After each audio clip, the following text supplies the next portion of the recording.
Esa es la manera del mundo, te casará por ser quien eres. Esto es lo que dice el monstruo en Frankenstein. Bienvenidos a Dilo con Igualdad de Género. Estamos muy contentos de recibirlos en este especial. Bueno, yo le llamo especial, aunque en realidad es otro programa, pero me siento muy especial porque estoy aquí con Akim Erives y con Mónica Lloret. Mónica, Akim, bienvenidos. Gracias, Charlie. Pues por favor, déjenos aquí sus comentarios, déjenos su like, síganos en nuestras redes sociales de Blue Media y de la Escuela de Humanidades. Nos dará mucho gusto estarlos leyendo por ahí. Y bueno, pues yo quiero darles más en forma la bienvenida a nuestros compañeros, a nuestros panelistas del día de hoy. Mónica, quien habla mucho sobre corporalidades y género. Mónica, ¿por qué hablas mucho de corporalidades y género? Gracias. Buenos días o buenas tardes, depende.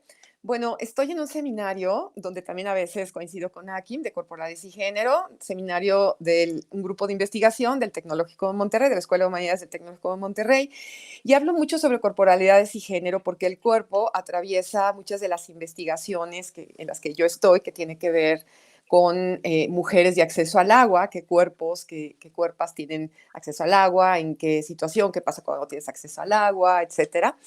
Y últimamente trabajo mucho con feminismo de datos, inteligencia artificial y feminismo de datos, ¿no? Entonces, pues digo que hablo sobre corporalidades y género porque es como una rama de los estudios críticos de género, entonces de eso estoy ahora y esa soy yo.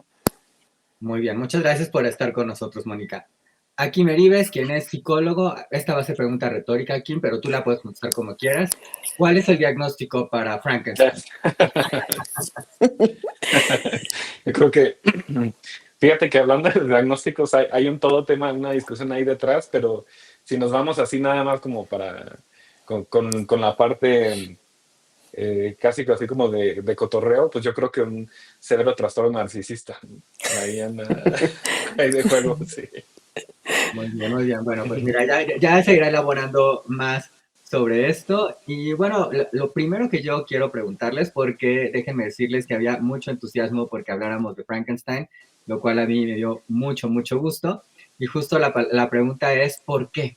¿Por qué querían hablar sobre esta versión de Frankenstein de Guillermo del Toro? Es un proyecto sobre el que Guillermo del Toro ha hablado muchísimo, uno de sus proyectos pues más ambiciosos, digamos, una película de 120 millones de dólares, una producción de Netflix que estrenó en el circuito de festivales, que suena muy fuerte para la temporada de premios. Y bueno, pues además una novela que se ha adaptado ya muchas veces al cine. ¿Por qué querían verla? ¿Por qué querían comentar sobre Frankenstein? ¿Puedo?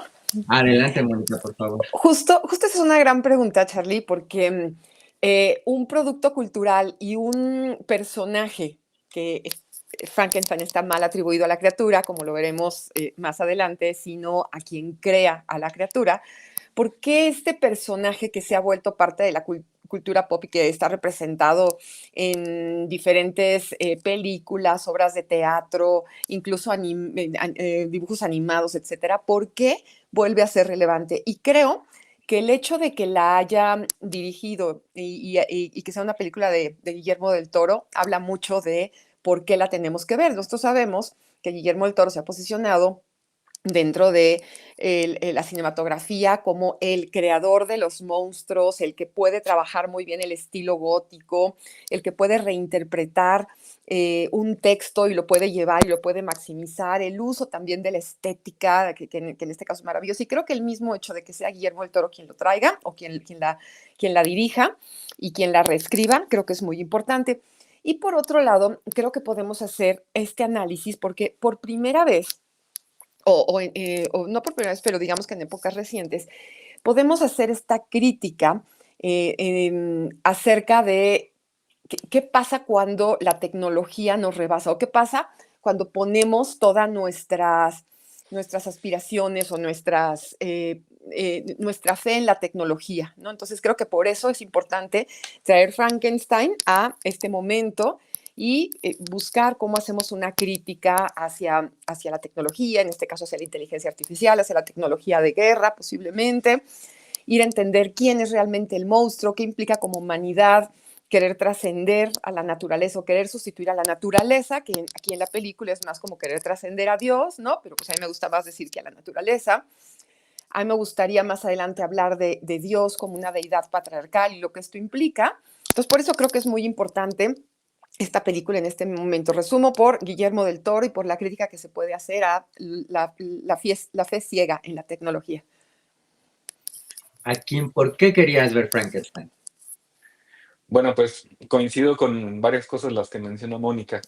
Definitivamente el nombre Guillermo del Toro trae un bagaje importante, ¿no? Ya es un nombre que resuena y creo que su fascinación por las criaturas o por los monstruos o por la monstruosidad y luego después encontrar la ternura dentro de ella y la complejidad y un montón de matices que yo he ido observando en sus películas desde que recuerdo que me tocaba ver Hellboy en la tele, ¿no? Que después te das cuenta que era un personaje más complicado y demás. Entonces, entiendo, más bien me puedo imaginar ese anhelo que tenía él por dirigir una película de Frankenstein. Y aparte, hay algo personal en ello, es que para mí Frankenstein fue una novela de mi adolescencia. Fue de mi adolescencia en la que encontré esta novela de Mary Shelley.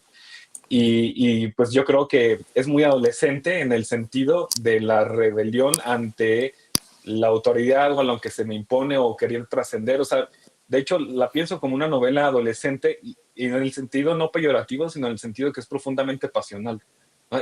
Es todo el tiempo, tanto en la novela y creo que también se refleja en la película, en la adaptación, hay mucho afecto, ¿no? Pero muy intensos, o sea, constantemente están sintiendo mucho los personajes y creo que es algo que definitivamente engancha en ese sentido con lo que uno se puede identificar.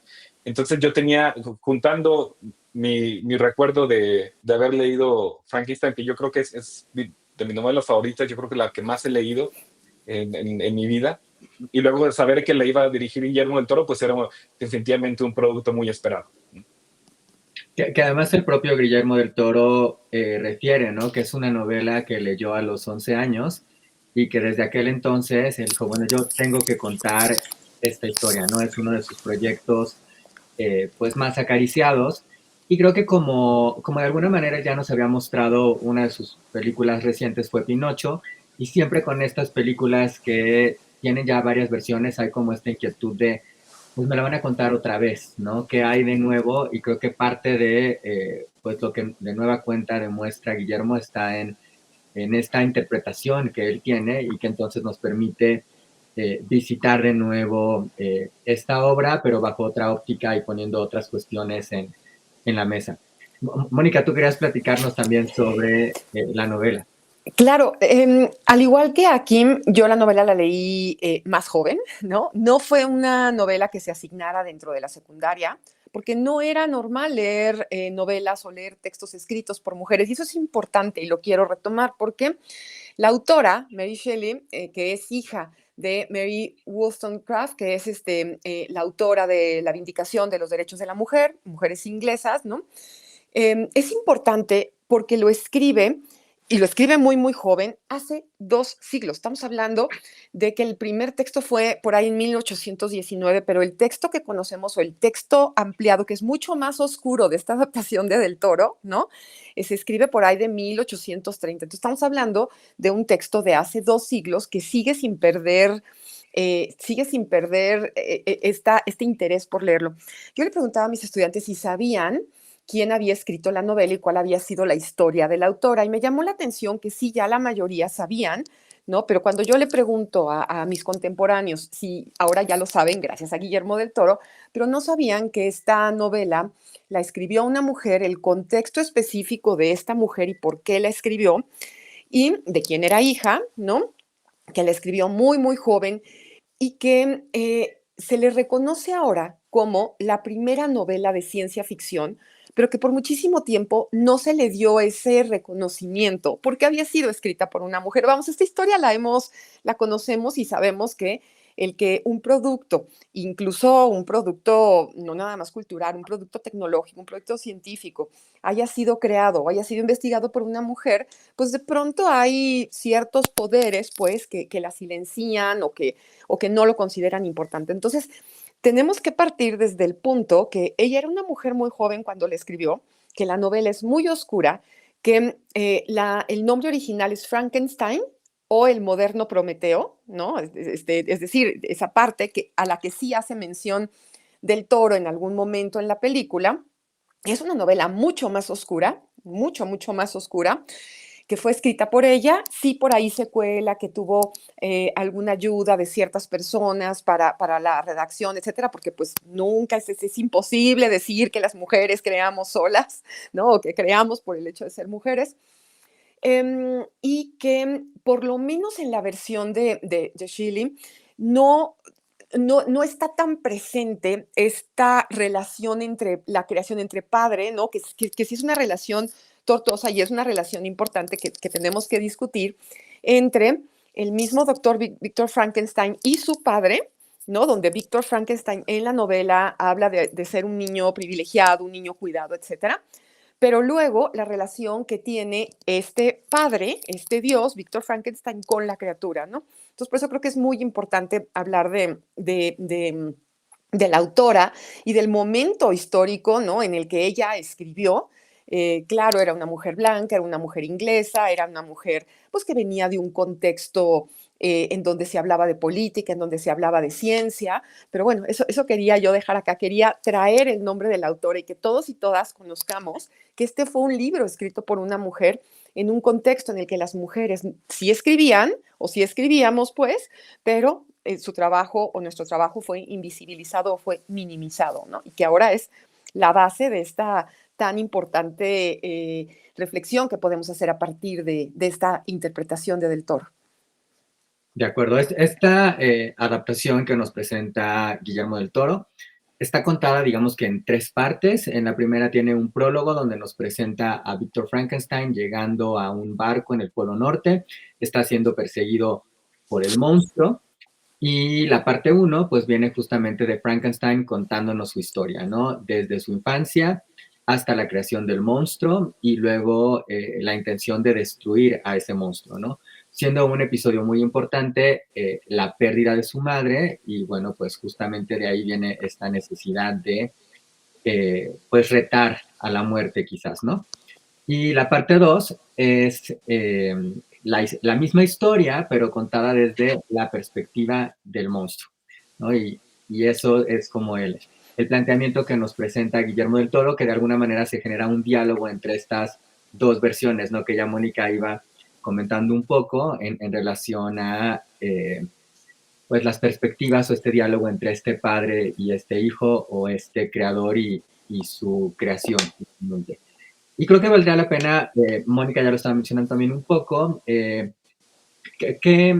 nos cuenta esta versión justamente sobre la infancia de Víctor Frankenstein, sobre la muerte, sobre su negación, sobre la relación con su padre, que nos va a ir dando pues más visos de lo que vendrá para su adultez? Yo creo que Akim, como psicólogo y que aparte trabaja masculinidades, no quiso comentarlo, pero Akim trabaja masculinidades, quizá nos puedes hacer una reflexión más grande, más importante y más certera de la relación que tiene Víctor de niño en esta película, en esta adaptación, Regreso, que no es parte de la historia original, pero creo que sí es muy importante retomarla. Entonces yo aquí le doy la voz a Akim. Te agradezco, Mónica. No sé si mi opinión sea mejor que las de ustedes, pero te lo agradezco. Em, bueno, yo me quedé pensando, como para llegar un poco a eso, en lo que mencionabas, Mónica, de que me parece algo fundamental, el tema del nombre completo de la novela de Mary Shelley, ¿no? Que es Frankenstein o el moderno Prometeo. Es decir, que está equiparando a Frankenstein, a Víctor Frankenstein, con el moderno Prometeo. Y recordando el mito griego, Prometeo es aquel, creo que él era todavía un, Es no un sé si titán, fue, ¿no? es un titán, ¿verdad? Sí, sí, sí, es un titán. que roba el fuego de los dioses y se lo trae a la humanidad, ¿no? Y que simboliza como el conocimiento. Sin embargo, menciona el moderno Prometeo y es curioso porque eh, y que lo equipara de esa manera porque lo moderno creo que en esta, sobre todo ya que hablas del contexto histórico, lo moderno en la época del romanticismo pues se veía la tecnología como algo artificial, algo sucio, algo indeseable, ¿no? Y la naturaleza, hablando de eso, era realmente donde se encontraba la felicidad y la armonía y lo bello y todo esto. Otras novelas muy famosas, ahorita me acordé de las penas del joven Werther, también es profundamente feliz en la naturaleza, o sea, como que es un tema recurrente ahí. Y parece entonces que en lo moderno, en lo humano hay una perversión, ¿no? O hay algo que pervierte y que es el ego el que termina pervirtiendo al ser humano. Y retomando la relación padre-hijo, que también me gusta que lo enfatices porque es completamente distinta a la que se pone en la novela, pero hablando de la relación padre-hijo de la película, pues parece que justo viene de Víctor Hijo, que enfatiza, bueno, eso sí me gustó, que enfatiza mucho, ¿no? Este nombre me lo dio mi padre, ¿no? Y pues, ahí habla de esta figura impositiva que al parecer, sí, por eso les decía que siento que es una historia profundamente adolescente porque lo que quiere hacer es revelarse a su padre. Bueno, así lo veo yo, ¿no? Como de, tú no pudiste salvar a mi madre, tú no pudiste en contra de la muerte, es más, hasta puede ser que tú la hayas matado, pues yo voy a hacer lo opuesto, ¿no? Yo voy a traer algo a la vida. Entonces, creo que sí se genera ahí una dinámica entre los dos muy compleja que de alguna manera determina el carácter y la personalidad de Víctor Frankenstein, pero aquí les voy a confesar que creo que en ese sentido, o sea, esa parte del desarrollo del personaje me gustó al final, pues sí me hizo un poco de ruido y hice un poco de berrinche, es que así no es, ¿no? Pero bueno, está bien, vámonos con la historia del toro. Algo que también sé que vamos a llegar a eso, pero que no terminé de comprar o no me terminó de gustar, es que eh, ya nos vende a Víctor como una persona muy orgullosa, muy obstinada, que no acepta las opiniones de nadie más, que quiere constantemente imponer. Bueno, en ese sentido sí creo que refleja muchas características de esta masculinidad hegemónica, posicionada en el saber y todo esto.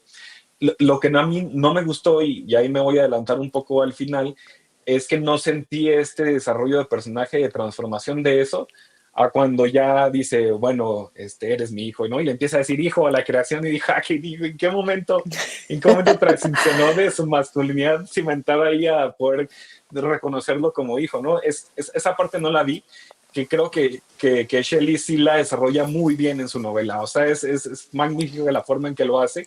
Acá no sé si fue por cuestiones de tiempo o demás, que al final yo sí sentí artificial este paso de ser un hombre muy posicionado en esa posición de dominio a decir ya acepto y me perdonen y bueno, pues ve en paz, ¿no?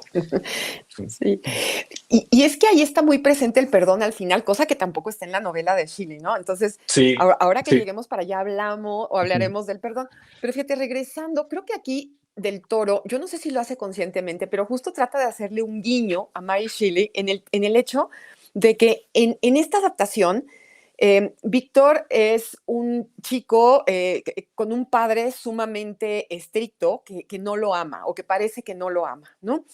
Historia contraria a un no, perdón, a un hermanito chiquito que llega en que deposita otras, pues digamos que deposita otras ideas el padre, ¿no? Pero fíjate, si pensamos un poco, yo ya saben que yo siempre traigo a Mary Shelley para acá y trato de hacer una comparación.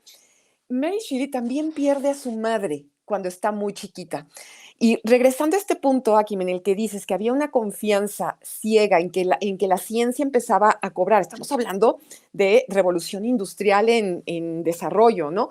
Estaba empezando a cobrar esta importancia, que es lo que le da base a muchas de las violencias que tenemos hoy, pues, ¿no? Y que va construyendo parte de las violencias que tenemos hoy, el capitalismo, etcétera. Mary Shelley también pierde a su madre muy, muy, muy joven, a pesar de los avances científicos y tecnológicos que había. Y lo mismo pasa en la novela.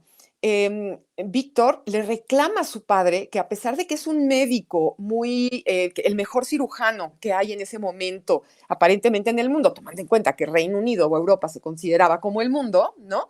No pudo salvar a su madre. ¿No? Entonces es lo mismo, es un poco como, para mí fue un guiño a la propia vida de Mary Shelley y Mary Shelley también basa esto porque ella se movía en un ámbito donde había muchos científicos y había una promesa de inmortalidad. O sea, ahora como tenemos la promesa de la inteligencia artificial y todo lo que hace esto, ¿no? En ese momento la promesa de la inmortalidad era un punto de debate en la ciencia, ¿no? Del hombre, y lo digo así hombre como en masculino, porque eso sí está muy presente tanto en la novela de Shelley como en la adaptación de Del Toro, como el hombre, el pater, tiene este dominio de la naturaleza. Las mujeres que aparecen tanto en la novela como en la adaptación del Toro son muy importantes para la historia, pero tienen una participación muy corta. Quienes hacen la guerra, quienes hacen el dominio de la naturaleza, el mismo monstruo, etcétera, son hombres. Las mujeres tienen una participación simbólica importante desde la emoción. Del Toro usa el rojo para cada vez que se va hablar pues de las mujeres o de las emociones que ellas tratan de posicionar o de detonar en la audiencia de quienes estamos viendo, ¿no? Pero sí es una novela que se habla desde la ciencia, pater, como los hombres, y regreso, hombre como masculino, es quien hace este dominio, ¿no? Las mujeres somos la parte emocional o la parte que representa la naturaleza. Yo más adelante quiero retomar el personaje de Elizabeth en esta idea que a mí se me ocurrió, como que tratando de hacer ese paralelismo entre la novela, modernidad y la adaptación de Del Toro. Que por cierto, mencionabas los colores y todo este tipo de cuestiones y yo les voy a recomendar muy rápidamente que vean por ahí un especial de menos de una hora que acompaña esta película que se llama Frankenstein, Anatomía de una lección, donde justo habla de esto que estaba mencionando Mónica, pero a muchísima más profundidad en relación a cómo cada personaje está definido por ciertos colores, el diseño de producción, la fotografía, la iluminación. Una de las cuestiones que es muy importante para esta película es toda la cuestión técnica, ¿no? Ustedes van a ver los sets y están construidos realmente, ¿no? La película tiene muy poquitas cuestiones de efectos visuales o recreadas por computadora. Ya saben que aquí sí spoileríamos porque el spoiler es por su bien y por el bien de que podamos platicar mejor de la película, pero por ejemplo en un momento se mueve un barco, ¿no? Y el barco se construyó y el barco se movía en la vida real, así como lo vemos, ¿no? Entonces solo por darles estas referencias, que creo que es importante también para ir dimensionando, ¿no? El tamaño de proyecto que es Frankenstein y que además es quizás una rareza en el sentido en que desafortunadamente cada vez veremos menos películas pues hechas con tanto cuidado, con todo este esmero y muchas más pues ya vendrán con más efectos visuales y con cuestiones que pueden ser pues más prácticas, más rápidas de resolver que estar construyendo todos estos escenarios como lo que vemos aquí justamente. Mónica, mencionabas también la cuestión que tiene que ver con la muerte, ¿no? Que creo que vale la pena irnos adentrando en esos terrenos. La película va muchísimo justo sobre pues esta búsqueda, esta manera de tratar de detener o de retar a la muerte y alrededor de ello hay muchas cuestiones que giran, que por cierto me parece importante mencionarlas porque esta no es una película de terror, sin embargo tiene sobre la mesa mucha de la esencia del cine de terror que tiene que ver con esta lucha en contra de la muerte, ¿no? Donde, pues en las películas típicas de terror vemos a los personajes huir de algún monstruo o de alguna cuestión que les va a traer la muerte. Y sin embargo, la muerte y la vida son temas muy presentes en Frankenstein, donde también están muy presentes pues las dos maneras que tenemos o que intentamos, mejor dicho, de tener para responder a este misterio de la muerte, que son desde luego la ciencia y la religión.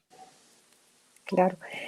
Fíjate, tú hablabas de la inmortalidad, de dominar o de retar a la naturaleza en cuanto declarar que somos inmortales, pero también está la parte de declarar la vida, es decir, cómo en este caso puedo generar vida a partir de retazos de personas y cómo puedo dominar el rayo, cómo puedo dominar energía, porque aquí se plantea, pues, ¿no? Que el doctor Víctor Frankenstein está generando una criatura a partir, en ese momento no sabe que es inmortal, ¿no? A partir de retazos de personas. Y esas personas, por cierto, son presos, no son personas que están en un death row, que están siendo arcadas, etcétera, y pues que puede prometer que el cuerpo, el mecanicismo del cuerpo, ¿no? Porque ahí no habla del alma y ahí no habla, digo, ya aparece entonces, ya Descartes había hecho su manifiesto acerca de la mente y el cuerpo, etcétera, ¿no? Pero aquí está presente como el dominio de la naturaleza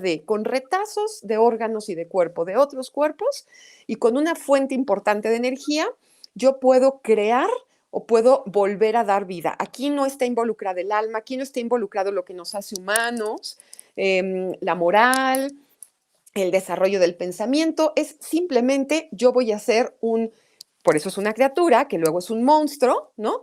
Que genero a partir de este conocimiento que tengo, ¿no?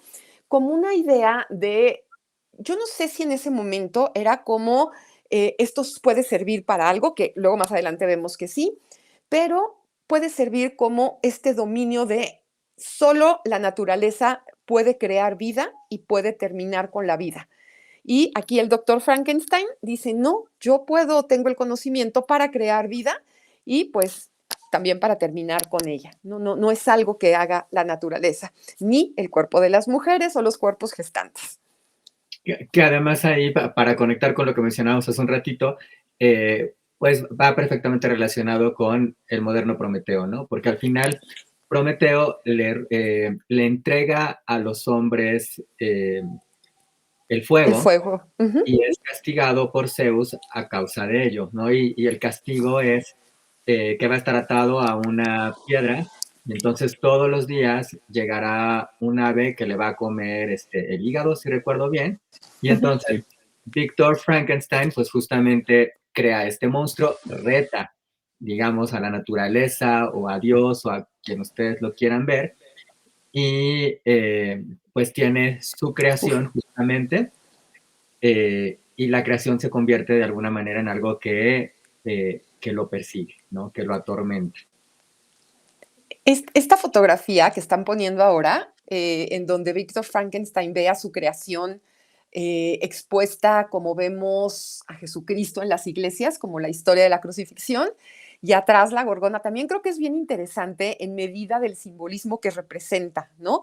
Eres como mi hijo, Víctor Frankenstein, como este dios cristiano, bueno, cristiano, pues, ¿no? La idea judio-cristiana del dios en donde sacrifica a su hijo y lo pone en la cruz. Y atrás es como esta representación del horror, ¿no? De esta cara o este personaje también de la mitología, que es la gorgona, que está viendo esta creación, ¿no? Se criticaba mucho que si lo de atrás es una batería, no es una batería y eso es una decisión creativa Del Toro.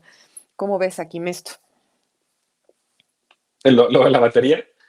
No, lo de la representación que hay ahí de un Cristo crucificado, de un hijo crucificado, sacrificado o algo así.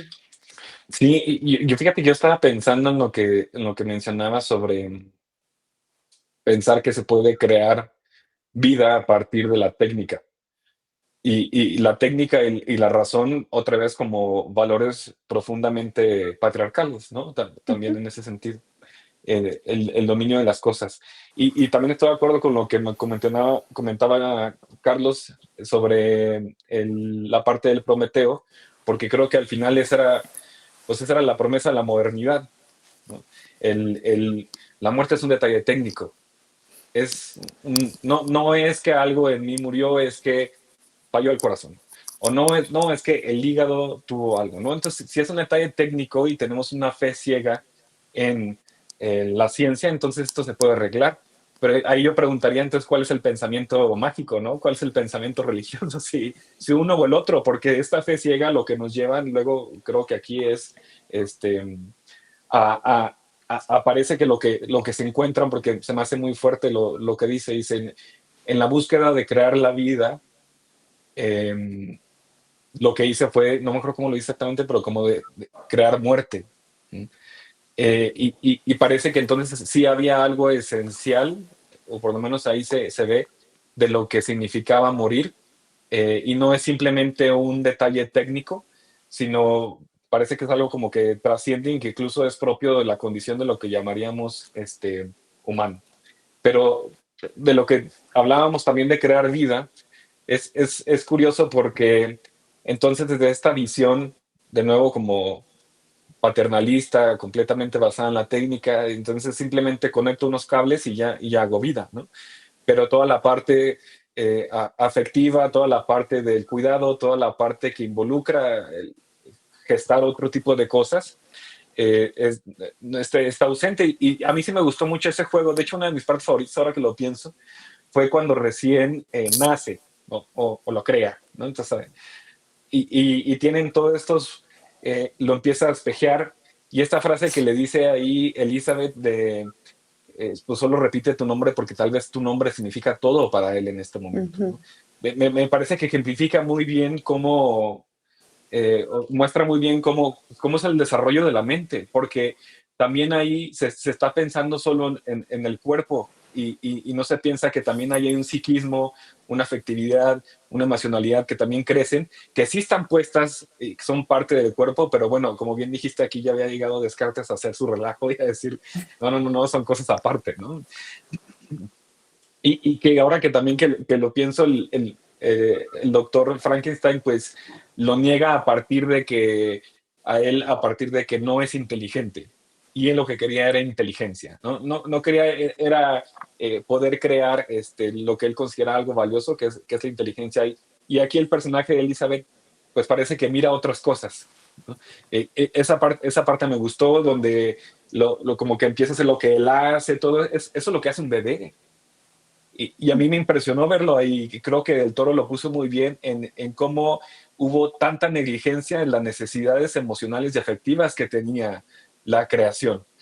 Por eso es que yo no me termino de comprar que al final ya lo llame hijo, porque aquí no hubo ningún tipo de paternidad en ese sentido. Claro. Que además Frankenstein lo quería inteligente, pero quería rapidez, ¿no? Que también era una cuestión que yo pensaba en el sentido de, la primera palabra que menciona es Víctor, ¿no? Y Frankenstein quiere que le diga algo más. Y digo, bueno, pero es que pues esta criatura claro que nace con este tamaño, pero como bien lo decían, es un bebé, ¿no? Entonces está muy complicado que inmediatamente ya pueda decir otras palabras y armar oraciones y hacer otro tipo de reflexiones, porque claro, se ve de esta manera, pero interiormente no es todavía, no está desarrollado como sucede con el resto de los humanos. Y como o sea, ahí también se ve la creación del sujeto, porque puedes crear en ese sentido otra vez lo técnico, pero yo quizá pensándolo ahí sí como psicólogo de esta parte, la creación del sujeto es crear subjetividad. Y es lo que creo que no alcanza a ver ahí Frankenstein, porque es algo que él no entiende, ¿no? O sea, él quiere ciencia. Y aquí el rol de Elizabeth es importantísimo. Es muy diferente el rol de Elizabeth en la adaptación de Del Toro a en la novela de Shelley, ¿no?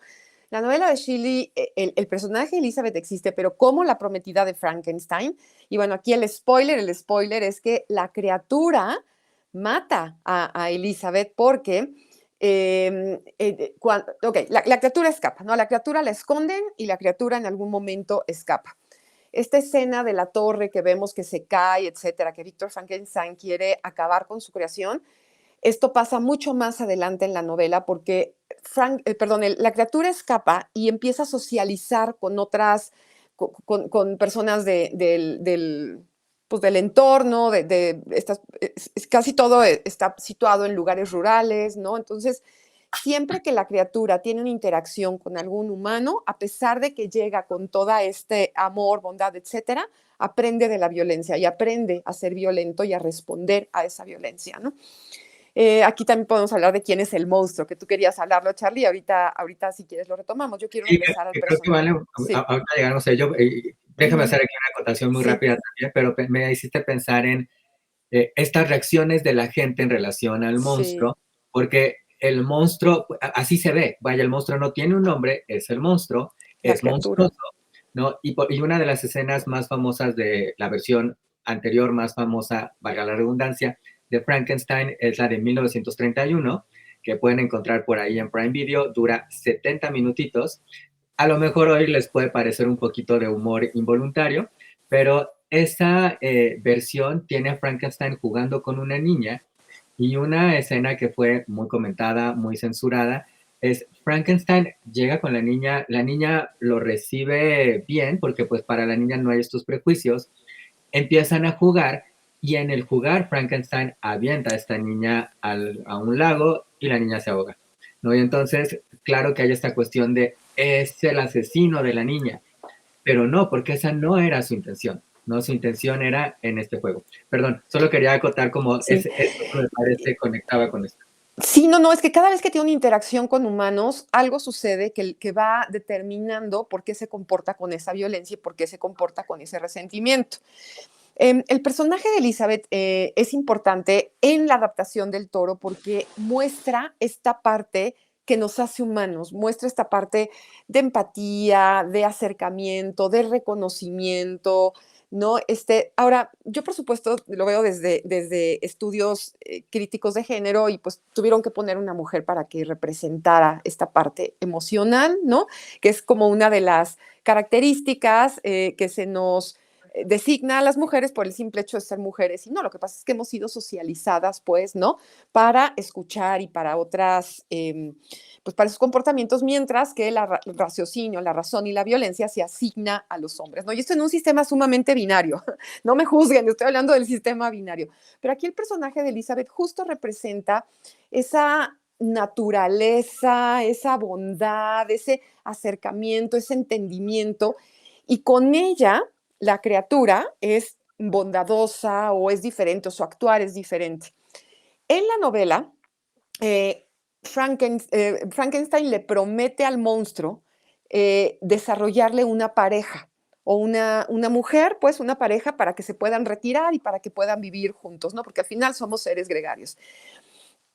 Ahí es donde en la novela Víctor Frankenstein destruye a la pareja porque dice yo no puedo permitir que se vayan a reproducir aquí. Por supuesto que hay una crítica enorme hacia la modernidad y hacia quién puede reproducirse y quién no. Recordemos que hay prácticas terribles de esterilizaciones forzadas en poblaciones que no son las poblaciones que tienen derecho a vivir o a reproducirse o a permanecer con identidades que no son occidentales, ¿no? En la novela, cuando Víctor Frankenstein destruye a la futura pareja del monstruo, de la criatura, o por ahí en algunos lugares hasta el espíritu del bosque nombrado, ¿no? Es que la criatura se enoja y entonces para que sienta lo mismo que sintió él, mata a Elizabeth. Y este es un súper giro de la reinterpretación de Del Toro. Hay algo que a mí me molesta de esta versión de Del Toro y me molesta en general de cómo se propone. Fíjense que la mujer viene de la costilla del hombre, o venimos de la costilla del hombre, ¿no? En el mito judeocristiano, ¿ok? Y aquí también, primero nace el hombre y después voy a crear a la mujer.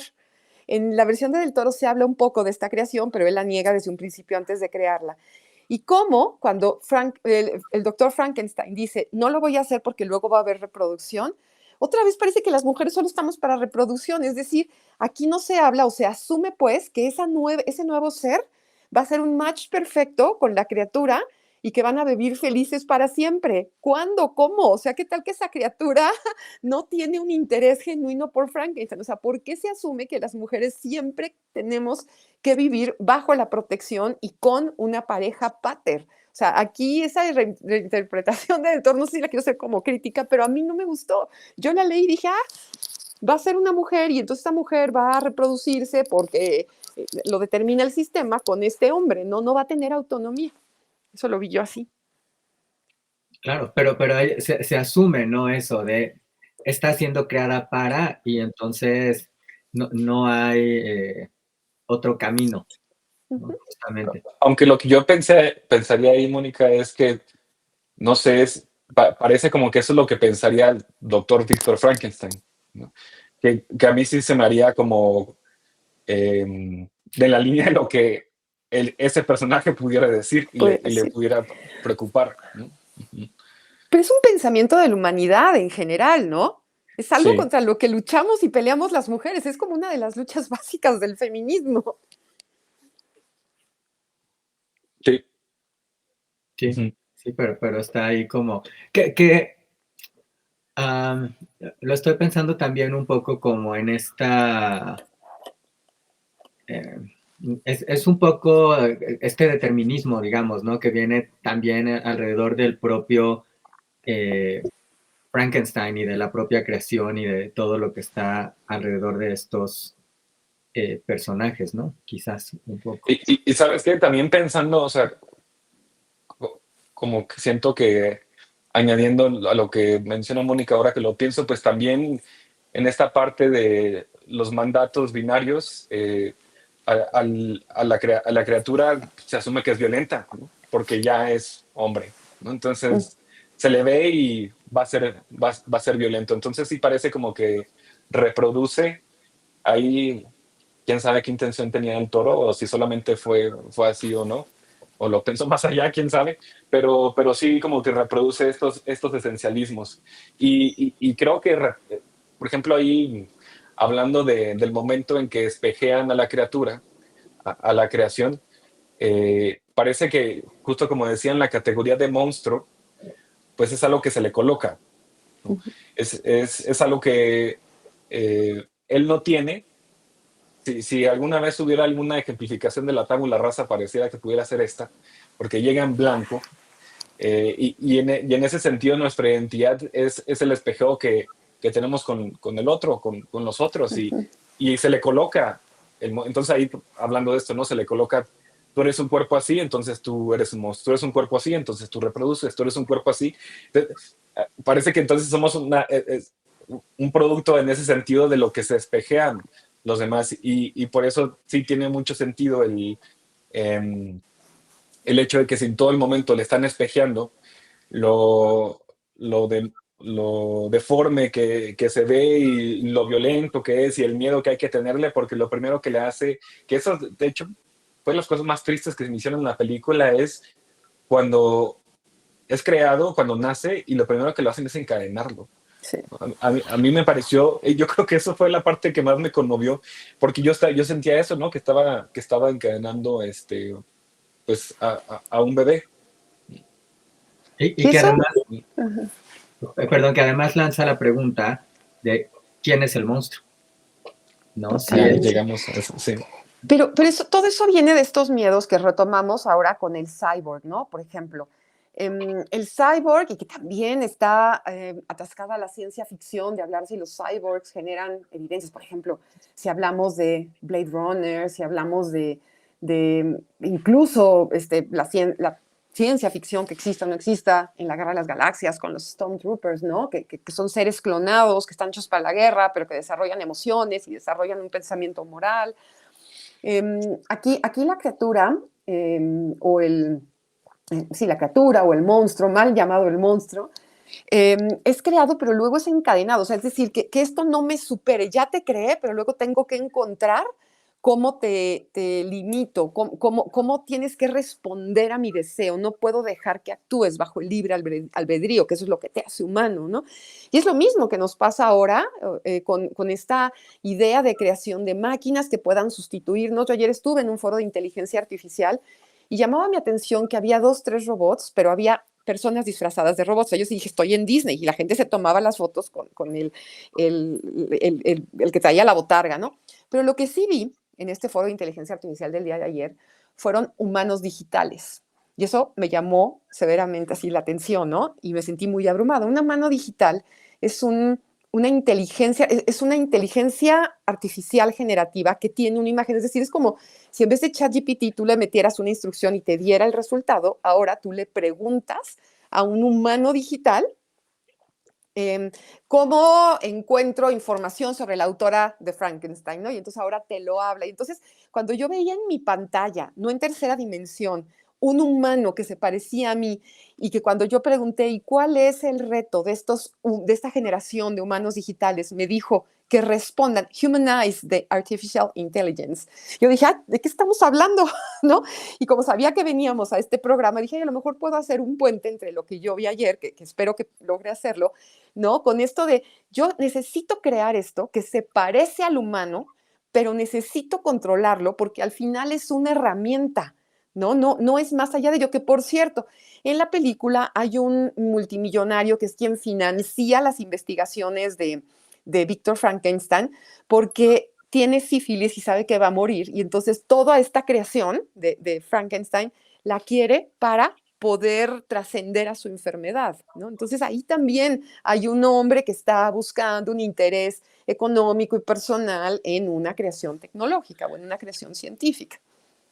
Me estás haciendo pensarle, para poner esto un poco más complicado o más interesante, o no lo sé, espero que todo lo anterior, pero Alien Earth, una serie que está en Disney Plus, que retoma la franquicia Alien, justamente muestra un escenario muy parecido al que estás mencionando, pero ahí hay humanos, el monstruo, que es el alien desde luego, los robots, que son ya una presencia tradicional en Alien, pero además hay una nueva vertiente, llamémosle, donde tienes a niños que estaban en una condición terminal y entonces su cerebro, su esencia es colocada en un cuerpo robótico, ¿no? Y entonces es un poco lo que vemos también aquí en Frankenstein, en el sentido de son cuerpos adultos, pero el interior es el de un niño, ¿no? Y bueno, además la película genera todas estas referencias a Peter Pan, ¿no? Y esta cuestión de los niños que no pueden crecer o que están un poco atrapados ahí. Y claro, la gran pregunta es, ¿quién es el monstruo? ¿El alien? Porque además hay más monstruos del alien tradicional o el ser humano que ha creado esta manera también de alargar la vida, pero que también está buscando experimentar y atrapar a todos estos seres, ¿no? Pues vaya, están estas preguntas ahí. Y al final eso es poder, o sea, ya lograste dominar la naturaleza, o en este caso, la función de un dios, pero al final esto te da poder, o sea, al final seguimos hablando de poder. Y esto de los órganos es algo que se sabe que está pasando hoy con la guerra, bueno, con el conflicto que hay en el otro lado del mundo en cuanto a prisioneros que se entregan ahora que se supone que hay un alto al fuego, ¿no? Que vienen sin los órganos, o sea, sacan los órganos de unos cuerpos para facilitar la vida de otros, ¿no? Entonces, esto no es algo que, o sea, es algo que está mencionado acá, pero que nos permite a partir de esto reflexionar sobre otras problemáticas que estamos viviendo. Claro que tenemos, los monstruos, el monstruo es la humanidad y el monstruo representado como el hombre, no como la mujer, ¿no? O sea, es monstruoso. Nos ponemos a pensar en qué es monstruoso y luego cómo vamos a controlar esta creación. Y entonces aquí podemos hablar de política pública y podemos hablar de gobernanza y lo que sea, pero esta promesa de que tenemos o que podemos actuar haciéndonos cargo de nuestras consecuencias, perdón, consecuencias de nuestros actos, pues, que es parte del desarrollo moral o es parte del ser seres que actuamos a partir de que podemos discernir, pues eso está bien presente acá en la película y también en la novela, y creo que podemos retomar eso para estas épocas actuales y para hacer esta crítica, y por eso regreso al principio. Esto es importante porque nos permite reflexionar sobre el devenir actual a partir de esta película, ¿no? Bueno, si lo queremos hacer así, habrá otras maneras de reflexionarlo, pero para lo que nosotros hacemos, creo que se da para hacer esta reflexión, ¿no? Y que fíjate que el propio Guillermo del Toro en el especial hace una referencia que ahorita que te escucho me hace más sentido, porque él habla de llegar al logro que quería, ¿no? Después de todas estas películas que tiene, de ser un ganador del Oscar y demás, y él menciona pues que ha llegado a a esa meta que tenía, ¿no? Y él dice, y al llegar al final del mundo, ya no había más horizonte y el logro se sintió antinatural, ¿no? En este sentido justo de lo que está mencionando Mónica, que pues es este logro, ¿no? De traer a pedazos de muerte a la vida, es un logro, pero es un logro antinatural. Y la decisión estética, ¿no? De traer a Jacob Elordi, que es un hombre guapísimo, bajo los parámetros occidentales de la belleza, es un hombre guapísimo, como monstruo, eso también se ha debatido mucho. Sí, fíjate que eso quería comentar yo también. Em, Como que quiero decir algo de lo que mencionamos hace un rato y luego proponer otra cosa. Pero ahora que nos decía Charlie lo de los efectos visuales, dije, o sea, qué chido, pero también digo, lástima que, por ejemplo, ya ven cuando salen los logos, ¿no? Se ven sumamente digitalizados, ¿no? Entonces, más bien eso me hizo a mí sentir que gran parte de la escenografía estaba digitalizada, pero ahora nos dices que no, No, porque al inicio sí yo había sentía, lobos, ¿eh? Sí había lobos. pero los que pelea con Sí, Frankenstein, todos esos son lobos. sí, sí hay retoques, pero Ah, así está. eh, Jacob Elordi reaccionaba a un estímulo real, no estaba así como que jugando a que alguien me ataca, no, sí algo lo estaba atacando. ya. Sí, porque es una atmósfera muy hecha, muy construida, muy gótica en ese sentido. Y hablando de la elección del personaje, yo no sabía que era él hasta que busqué, pues, ¿quién es? Y dije, pues, ¿qué onda con este, no? O sea, ¿por qué eligieron a este justo hombre hegemónicamente guapo porque supuestamente uno de los elementos de la criatura es su fealdad y su monstruosidad y su deformación? Y ya he visto muchos memes que salen de que más bien parece que Frankenstein, o sea, bueno, la creación, perdón, va a una pasarela, ¿no? Así, pero a mí se me hizo muy consistente con las elecciones estéticas del Toro, porque creo que justo lo que trataba él es, con los monstruos que crea, recuerdo el que hizo en la forma del agua, con los que tiene en el laberinto del fauno, o sea, como que creo que busca encontrar o mirar a la monstruosidad, digámoslo así, de otra forma. Pero es una lección interesante y analizando lo que estábamos diciendo sobre lo que se deposita cuando se crea, me quedé pensando mucho en esto que dijo Mónica de ponerle cadenas a mi creación. Es porque, pues, en la creación, digamos que ahí está una idealización de lo que yo quisiera hacer, ¿no? Pero es que esa idealización de lo que yo quisiera hacer luego me puede superar, porque le estoy depositando mi parte grandiosa y mi parte devaluada, o sea, le estoy depositando la parte casi que omnipotente y es fuerte y es poderoso, pero también le pongo la parte en que es malvado y algo me va a hacer. Entonces, incluso pensando en el desarrollo como de las personas, pues yo también pensé, sí, eso puede aplicar a la inteligencia artificial, pero también porque pueden aplicar a la propia crianza, ¿no? Luego a veces son las mismas madres y Mm. padres quienes ponen cadenas al propio desarrollo, ¿no? Y quiero que crezcas, pero luego también te me puedes revelar y como que parece que en general, como en el acto de crear, hay algo, hay algo que colocamos ahí, pero que luego que nos escapa. Y también pensé en otro concepto que se llama, ese viene como más del psicoanálisis, se llama la identificación proyectiva, que es, yo proyecto y yo coloco algo en el otro, y creo que aquí es importante hablar de la categoría del otro, pero coloco algo en el otro con lo que después yo me identifico.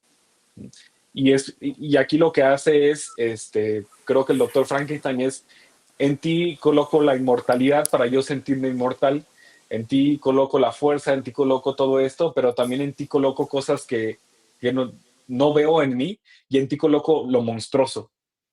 Y entonces ahí sí el que le hace el señalamiento a él es su hermano, ¿no? Que luego también el personaje del hermano está interesante porque parece como que se configuró en contraposición a Víctor, y ahora que lo pienso, parece como que ese es el producto de cuando un hijo sí es amado, ¿no? O sea, alguien que tiene como una subjetividad ahí distinta. Pero sí, o sea, quería concluir con eso, en que en esta parte de identificación proyectiva voy y te coloco que eres el monstruo y luego yo me identifico con eso y realmente podemos analizar entonces que yo era el monstruo porque te lo estoy poniendo a ti, ¿no? Claro, sí, hay esa Totalmente. transferencia. Sí.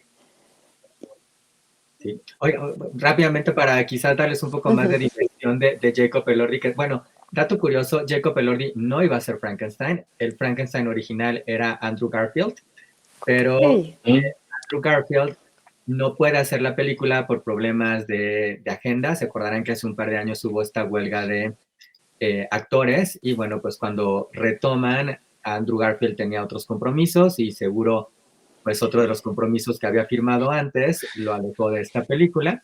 Pero más Y o menos lo mismo, ¿no? O sea, va por la misma línea. sí, Fuera Guillermo del Toro dice que para él lo importante eran los ojos. los ojos, sí, eso iba a decir. Yo no había visto eso porque para llegar a esto traté de no ver entrevistas de Guillermo del Toro para yo hacer mi propia interpretación, habiendo leído la novela y ahora viendo la película, ¿no? Pero sí es cierto que el monstruo, y no sé si así ahora entiendo que sí era como un requisito para el papel, es la vulnerabilidad que muestra en la mirada.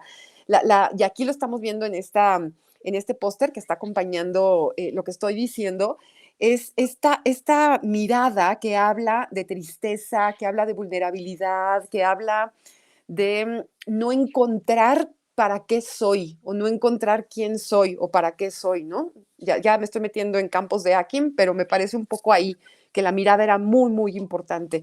Y este hombre es altísimo. Yo no sé cuánto mida Andrew Garfield, pero él es un actor australiano que creo que sí le anda llegando a los 2 metros de altura. Mide como 1,96. Yo creo que el otro requisito probablemente era que fuera alguien muy Muy alto alto. para generar esta sensación que pudieran truquear un poco con Ujú, lenguaje audiovisual, pero ujú. pues es mucho más fácil.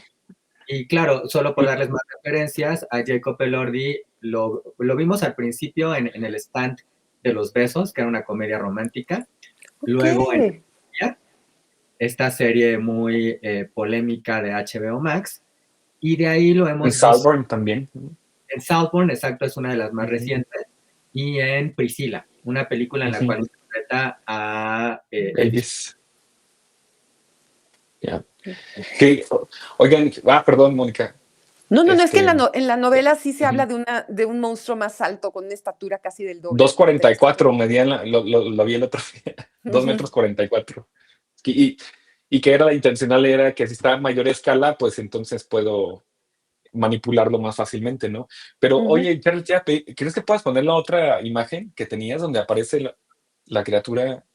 Que bueno, hablaba con mi esposa cuando vimos la película que pocas, Esta porque imagen o otra imagen, perdóname.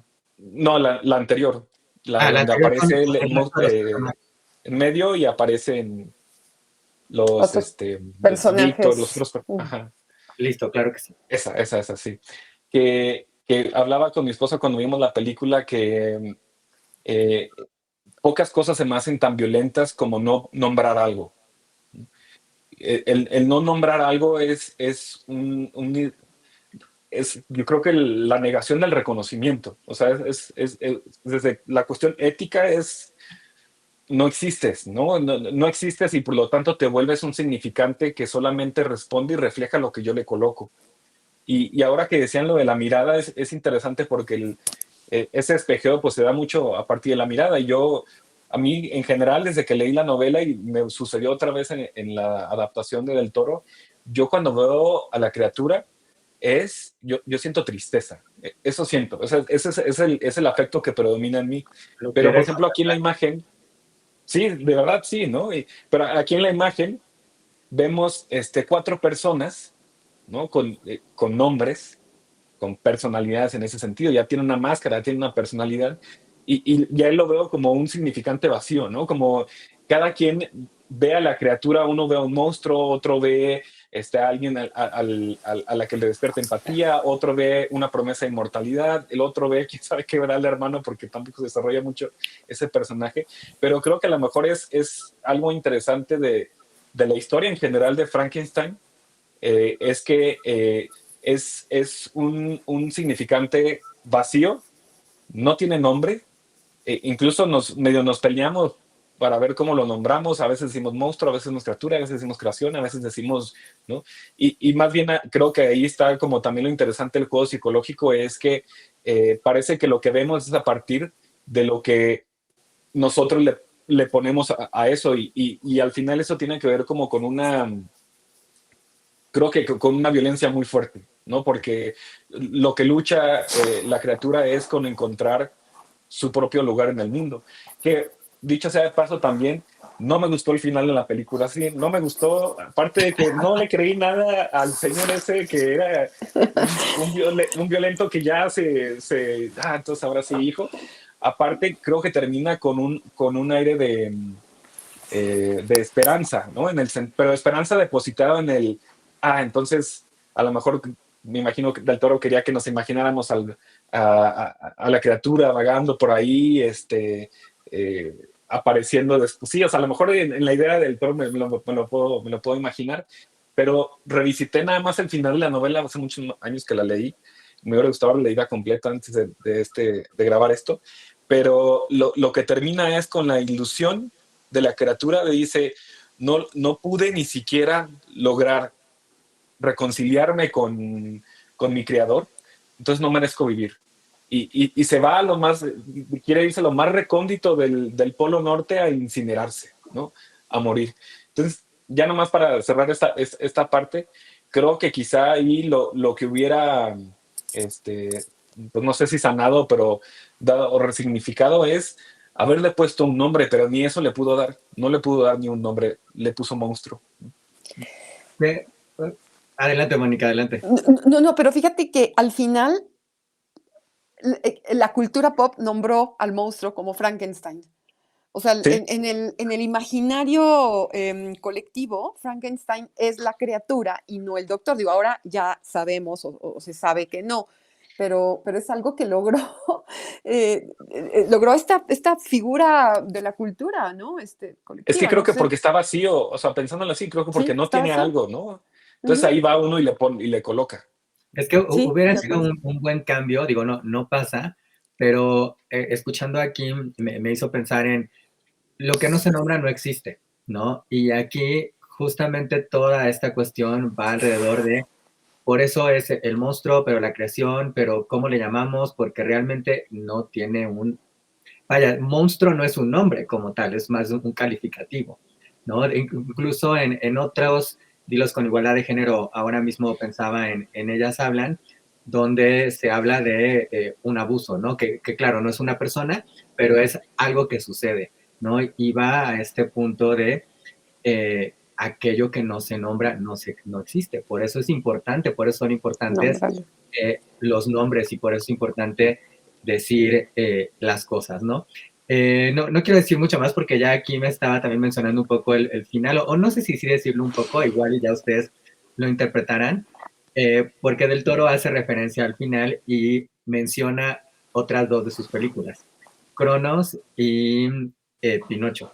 Dice, esas dos películas y estas terminan de la misma manera, ¿no? Digamos, sí, lo voy a poner un poco entre comillas, pero terminan con un personaje al que le da la luz y al que ve como un nuevo inicio, digamos, ¿no? Entonces, es un poco como su propuesta es quizás poético y claro, pues lo deja en cierto sentido abierto en torno a qué va a suceder con este personaje y qué le depara ese, ese nuevo día, ¿no? Y que además, pues es muy curioso porque en Cronos tienes un personaje pues, que es un vampiro, que está condenado a vivir para siempre como Frankenstein y pues Pinocho no es tan distinto tampoco, o no estamos del todo seguros de qué será de él en un futuro. Me voy a atrever a decir algo, ¿no? A lo mejor estamos acostumbrados a los finales felices. Del Toro busca un final feliz en esto, Mary Shelley no. O sea, esto acaba Exacto. en, pues, Ujú. seré solitario siempre, ¿no? Y Del Toro busca el final feliz de todos nos perdonamos Ay, no, qué y, horror. sí, Sí, no me gusta. entonces a lo mejor, sí, no, a mí no me gustó eso, pero tampoco me gustó mucho la presunta boda con Elizabeth, ¿no? Ese personaje a mí me hubiera gustado, daba para mucho más, entonces, sí, ahí yo también me quedé con Sí. un poquito me hizo falta algo, pero me lo compensa la estética de Del Toro. Es preciosa. Sí, pero la estética visual, la parte narrativa de cómo termina Shelley la novela me parece profundamente estética y bella o sea, creo que atiende como a otro tipo de, eh, pues sí, de estética o de belleza, que tiene que ver con la propia significación que hace ahí la criatura, el monstruo, Frankenstein, lo que sea, con su vida y a mí me parece como, entonces, si nunca pude existir, regreso a la no existencia, quiero regresar a ni siquiera morir porque no puedo, a No la no puedo. existencia. Y eso me hace, o sea, hasta se me pone la piel chinita pensar en eso, ¿no? Y pensar como en un final así de estilo de Disney, de, entonces se le dio la luz y qué para el mañana. No me supo bien, pero sí es, a mí el personaje, la construcción, a mí sí me gustó, o sea, el- se me hizo muy congruente con la línea de Del Toro, sí, sí lo disfruté, no tuve tema con eso, tuve más tema, no con el físico, pero con el personaje en sí de Víctor Frankenstein, ese sí, honestamente no me gustó mucho, pero la criatura sí me encantó. Pues ya estamos ya, de hecho, Akim ya nos está dando en cierta manera un poco sus conclusiones, pero voy a regresar de todas formas contigo, Akim, por si quieres agregar algo más. Mónica, ¿con qué quisieras terminar? Bueno, esto no, quizá yo le recomendaría a quien nos esté escuchando y no ha leído la novela, que vaya y lea la novela y que haga una comparación entre un discurso hecho hace 200 años por una mujer en una subjetividad y un lugar de enunciación diferente al del Toro, ¿no? Entonces a mí me gustaría que quien nos esté escuchando pueda ir y recobrar esta obra de la ciencia ficción y de la novela gótica, ¿no? Y que pudiera hacer sus propias conclusiones. Qué mejor que tengan esa oportunidad y que además incluso lo pueden conectar quizás con otras obras que han surgido o que parten de ahí, ¿no? Vaya, ahorita pensaba también en Pobres Criaturas, que tenemos por ahí un especial, un programa de Pobres Criaturas que conecta con esto y hay muchas otras interpretaciones de Frankenstein, desde versiones animadas como Frankenweenie, otras versiones, ya mencioné yo Frankenstein de James Whale y otras muchas más.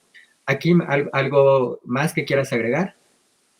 Pues sí, solamente me parece muy buena la invitación de Mónica creo que siempre es una buena idea recurrir al texto, o sea, irse a lo original o lo que está ahí, después formarse un propio criterio. Eh, Sin embargo, esa sensación es la que me dejó con un sentimiento ambivalente respecto a la adaptación, pero cuando lo pienso desde el punto de vista de que es adaptación de Guillermo del Toro, junto con todas las otras ganancias que tiene, como la maravillosa producción, me gustaron las actuaciones, la atmósfera, ahora que sé que está más hecha en el sentido, ¿no? De cómo manufacturaron todo, me parece extraordinario. Y bueno, pues es una adaptación creo que lo que consiguió Shelley es hacer un fenómeno cultural.